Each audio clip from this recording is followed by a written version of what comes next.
Yes, Janice. Mr. Cardello to see me. No, not now. Just take his number and I'll... No, wait, send him in.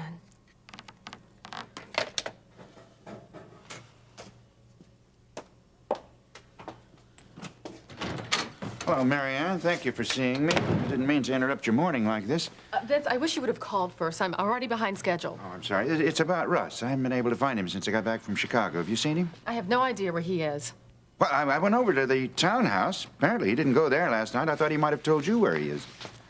Vince, Russ is very good at keeping secrets. He never tells me anything. And he doesn't have any reason to anymore. He doesn't? Your son and I have ended our relationship. He can tell you all about it wherever he is.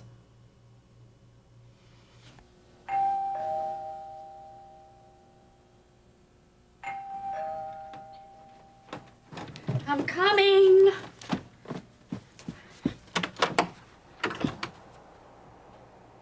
Russ.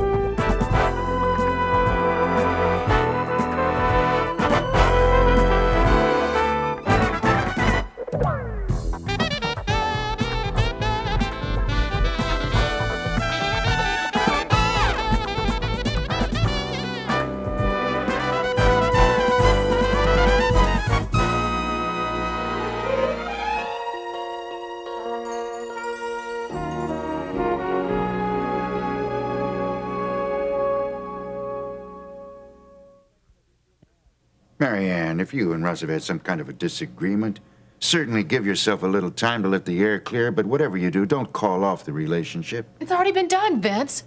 This time it's over for good. Russ and I are no longer seeing each other. I don't believe you. Well, you better believe it. Surely you saw it coming the minute he started to work for you. Oh, I see. You're blaming me. No, I'm not. I'm just saying you don't have to involve him, whatever it is you do.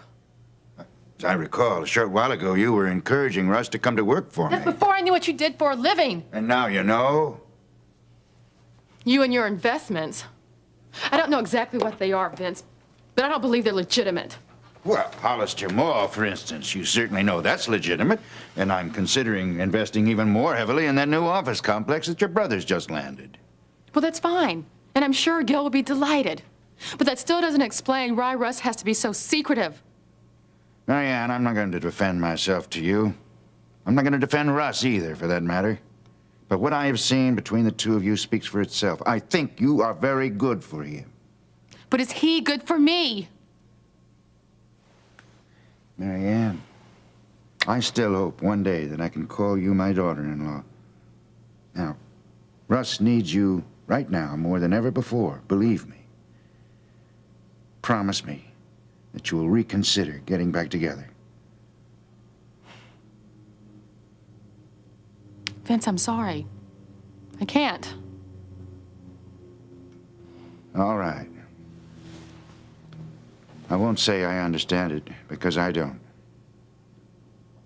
Thank you for seeing me. Sorry I took up so much of your time. If you happen to run into Russ, please tell him that I'm looking for him. Mary Ann, just for the record, Russ does love you.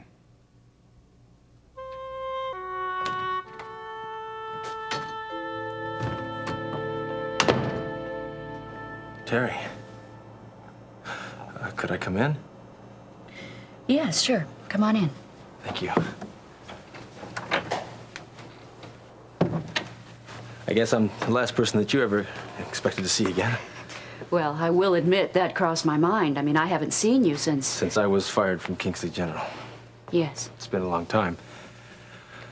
Look, I won't even bother asking you how things are going there. I'm sure much better without me. Well, we're still using some of your procedures, like the quarterly inventory check. Glad it worked out. I wanted to apologize. for the way that I treated you there. I guess I just got carried away with being in charge of everything, and you sort of got the worst end of it. Russ, would you like to sit down, or would you like something to drink? No, thank you. I'm fine. I'm fine. Is this why you came here, to apologize to me? Well, not exactly. Although I intended to come by several times, I just never did. I need to see Lori. Is she here? Yeah, she's upstairs, but she's probably still sleeping. She still spends a lot of time in bed. Oh, I'm sorry. I didn't realize that, but if it's all right, I'd still like to see her, please. Is it about Blue Nobles? Blue? Why would you ask me about him? Well, I just assumed that you'd heard he was the one who attacked Lori. Oh, yeah. Yeah, I read that in the Chronicle. That's right. I want to see her and talk to her about what happened. If it's all right, could I see her, please? Yeah, sure, okay. I'll go see if she's up to it. Thank you.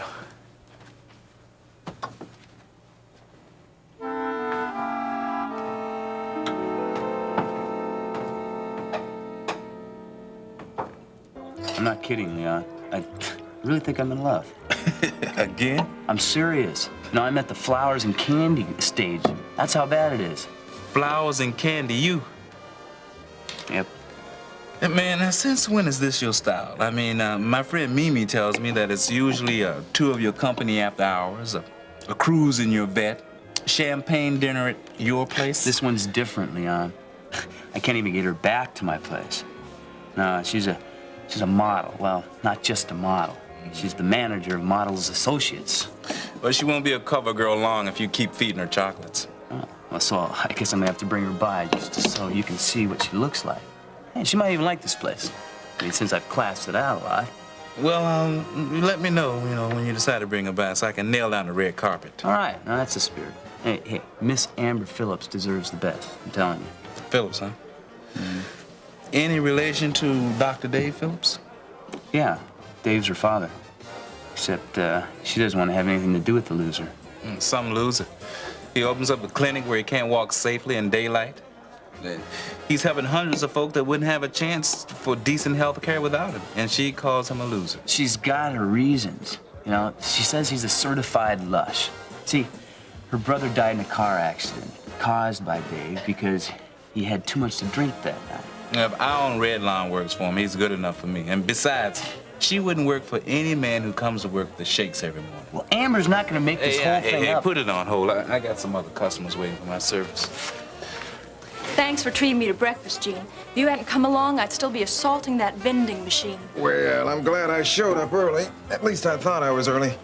No, you must have been in the newsroom all night there, little girl. No, I got in about 6. I have some ideas about a couple of features I want to do. Oh, really? Well, Gene, what gives? You part of my regular breakfast crowd again? No, Leon, you just happen to be the only place that's open this early in the morning. Well, what he really means is no matter how hard he tries, the food here keeps him coming back. Oh, I'm sorry, you two haven't met. Leon, Marshall, I'd like you to meet Stacy Phillips. Hi, Leon. How you doing? Hey, Stacy's a reporter, man. She's really good, too. Yeah, and another Phillips, too, huh? See, I bet you haven't had any breakfast. Would you like to join us? No, thanks, Miss Davis. I'm fine. I just need to talk to Lori. Okay. Well, listen, I'll make you some coffee. Sure, thanks. Golly. I'm trying to think, when was the last time that I saw you? A lot's happened. You look different. Oh, my mustache. Yeah. And your hair, it's... I know, it's shorter. Yeah. We both changed a lot. We're just not the same people anymore, are we? Now, why would you say that? You'll always be the same, Lori. Well, I thought so once. But, what has happened to me lately has made me think that I'll never be the person that I was.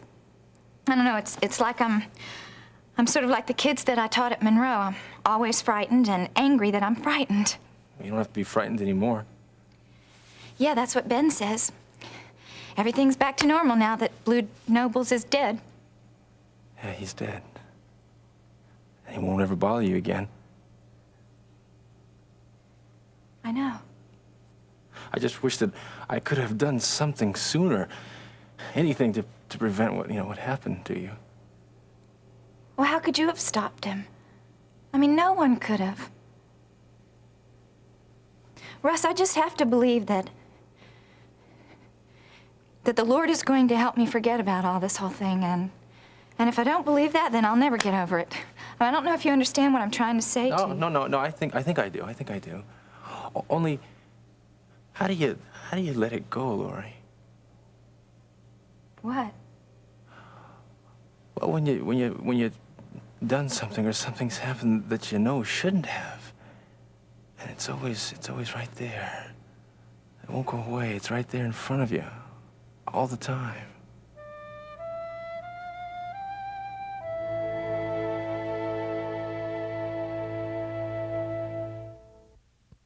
Russ, what are you talking about?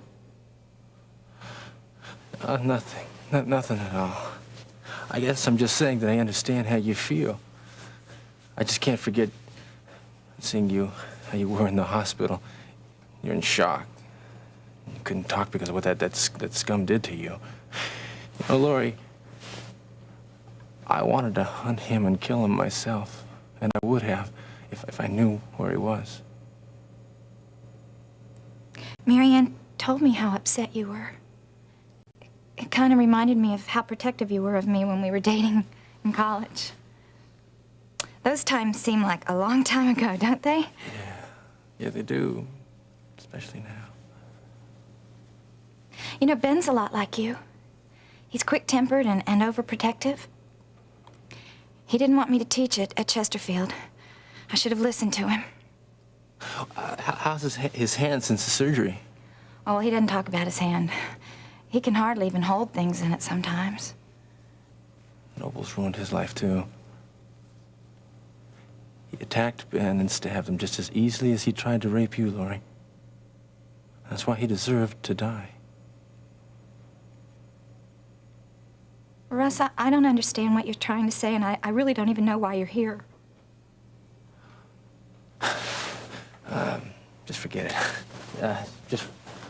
I just wanted to stop by just to see how you're doing. Listen, did you want me to get some coffee or from Mom or something? No, thanks. I'm fine. I gotta go. Well, it's early. What, are you off to work? Yeah, I guess I am. Marianne said that you're working with your father now, but you won't even tell her what the job's about. It's just something we can't talk about. Russ, it isn't something that's gonna get you in trouble, is it? Hey, kiddo. Go on. I may be quick-tempered and overprotective. I'm not stupid.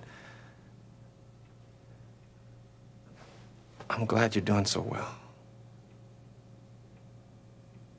Take it easy.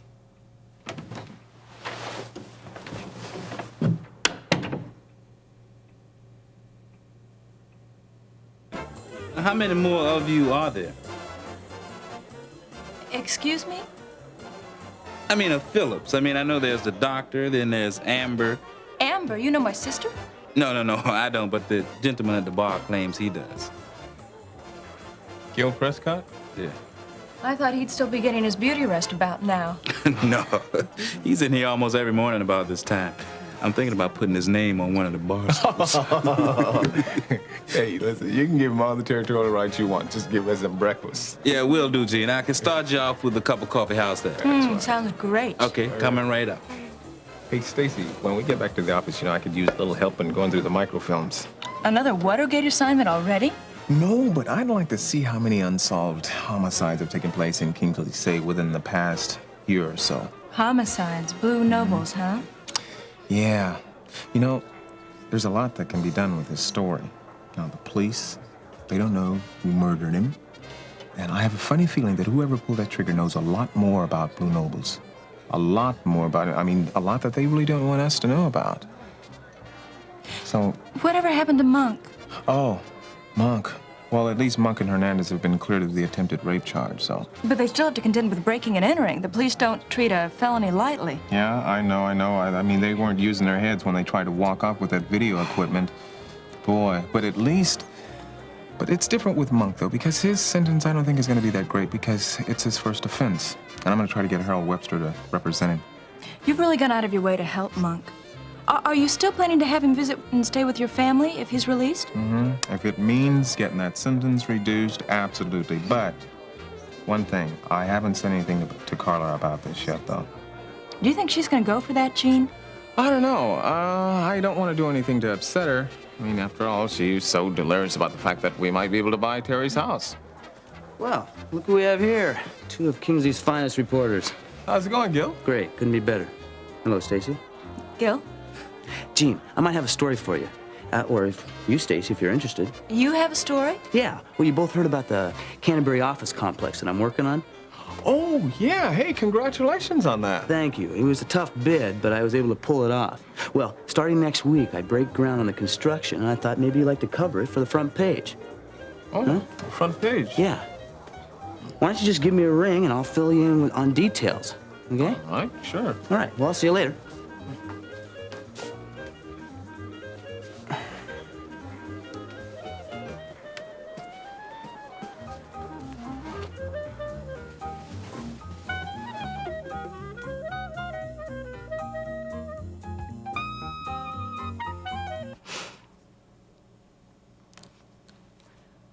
God, I'm so weak.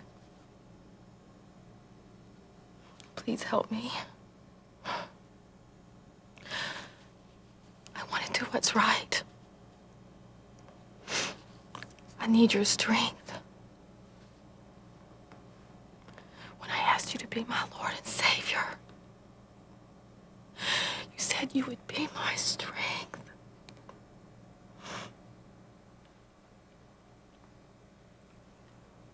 I keep praying that Russ will accept you.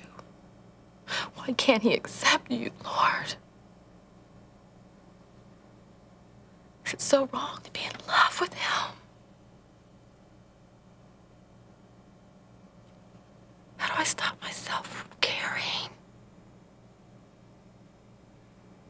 I want to forget him. I can't. God, please help me.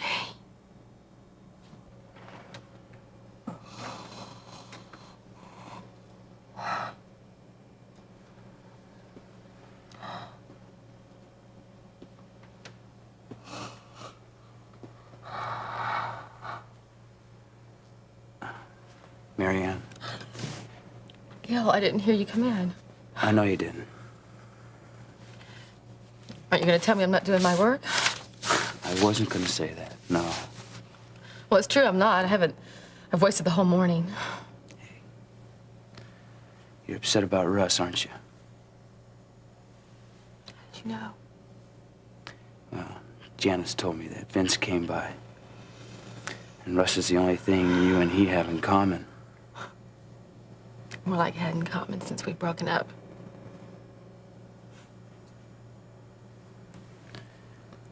Marianne, why don't you take off the rest of the day?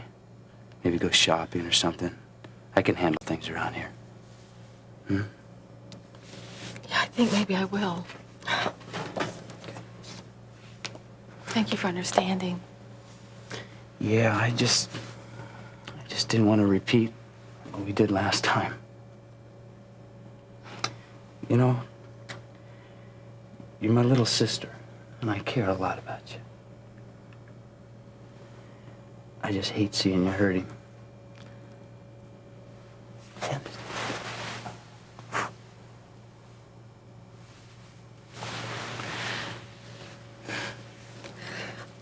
Listen, I'll come in early tomorrow morning, okay? And I'll make it up. Fine.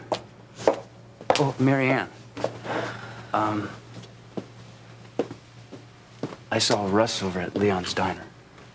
He's probably still there. Just thought you might like to know that.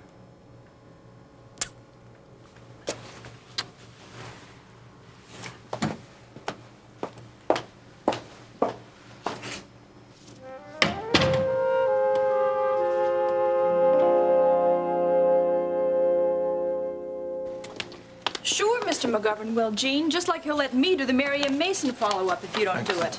Stacy, I keep telling you, don't be afraid to ask. Sooner or later, he's going to recognize that you're talented. Gene, Got a story I want you to start on immediately. You too, Stacy. Hey, Walter, I didn't expect you to be in here this early. I'm here before you two even begin, and I'm here long after you leave. That's how I stay on top of things, like this latest thing about Bob Oliver. Congressman Bob Oliver? Yeah, from the 7th Congressional District. Rumor has it that the president is about to name him to his National Crime Task Force. It's even possible he might be named to chair it. You know, I read some of the wire reports that 3 of the members have already been selected. All from the Midwest. Yes, well, I'm not concerned with them. Gene, what I want you to do is dig in, find out just how much truth there is to this rumor, because if Oliver is named to that task force, it's just possible we might have an election in the spring to replace his seat. And it could possibly be an end to his party dominance. Isn't this his 5th term, right? It certainly is. He defeated Lee Carruthers in the last election. That's another thing I want you to investigate, Gene. What about Lee Carruthers? I mean, is he going to campaign to fill the seat of Oliver, or is he going to have a bunch of newcomers in there? I mean, I want answers to those questions. All right, well, I'll see what I can do, Walter. Yes, I want you to stick to it. Gene, I know you've got a loaded schedule, but I want your best work on this one, too. All right, I'll get right on it. Now for you, Stacy. Yes, Mr. McGovern? I want you to be at the Municipal Building at 8 o'clock on Thursday evening. Thursday night, Municipal Building. And what will I be covering? The City Council meeting? No, the local literary guild. One of the members is planning to read some excerpts from his newest book. It's called The Greater Bay Area Guide to Historical Landmarks. You seem to have a handle on this kind of story, Stacy.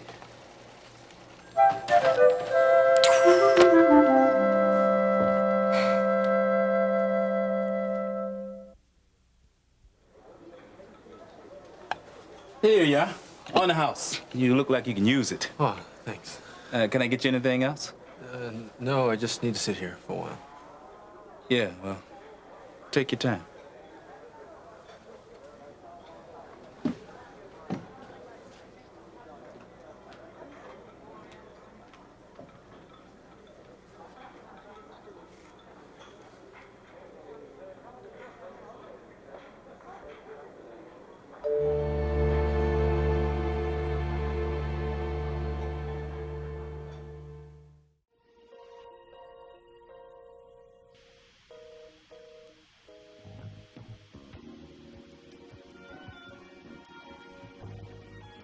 Join us each weekday for more of Another Life.